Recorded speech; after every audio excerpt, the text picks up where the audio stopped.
For the next question, when you take the oath of office to serve in the House, you'll be working alongside people like Mike Michaud and Nancy Pelosi. How will you work to break the cycle of gridlock in Washington, D.C.? And for this, we'll start with Charlie Summers. Well, you know, it'd be a real treat. Be down there, I guess, looking down on Nancy Pelosi a little bit.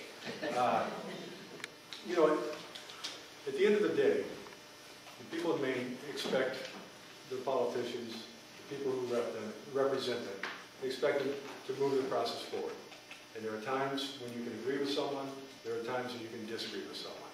I think that we need to try and find where we can work on issues together and where we can't. There'll be times when we can, there'll be times when we can't.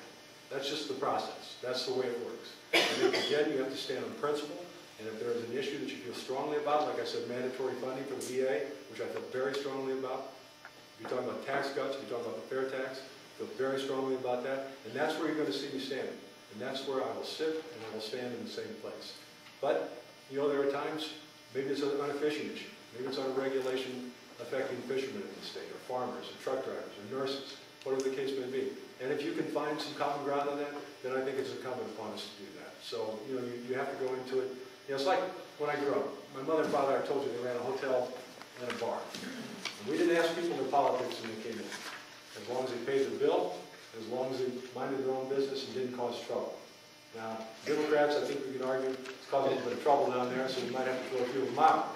But the point of the fact is that, you know, you do have to work together. You know, it's just like being in the military. You bring people from all over the country together, and you march together, you fight together, you serve together, and you get along together eventually. You may not agree on every issue, but you agree with the fact that we're all Americans and we've got to move this process forward. Thank you.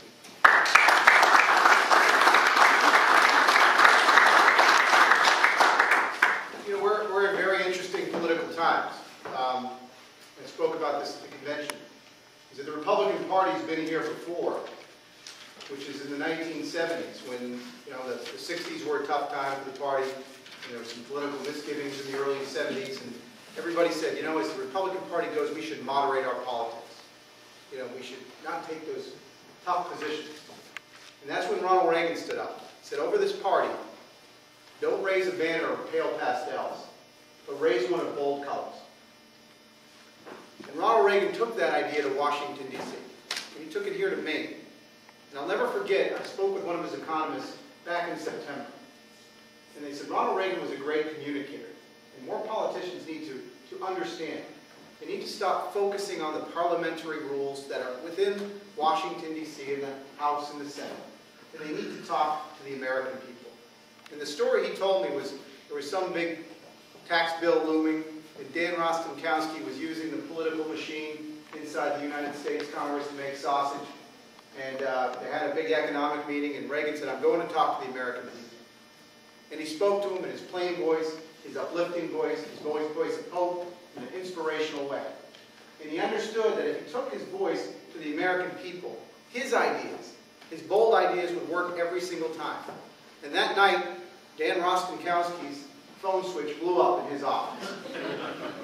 That's the idea. You've always got to work with a sense of grace and understanding and dignity, but in the end, this is about promoting your bold ideas. And when people like Nancy Pelosi are so far left, you know, and people like Hillary Clinton and Barack Obama are so far left, it's not a time for us as a party to paint with pale pastels. It's time to get back to painting with bold colors.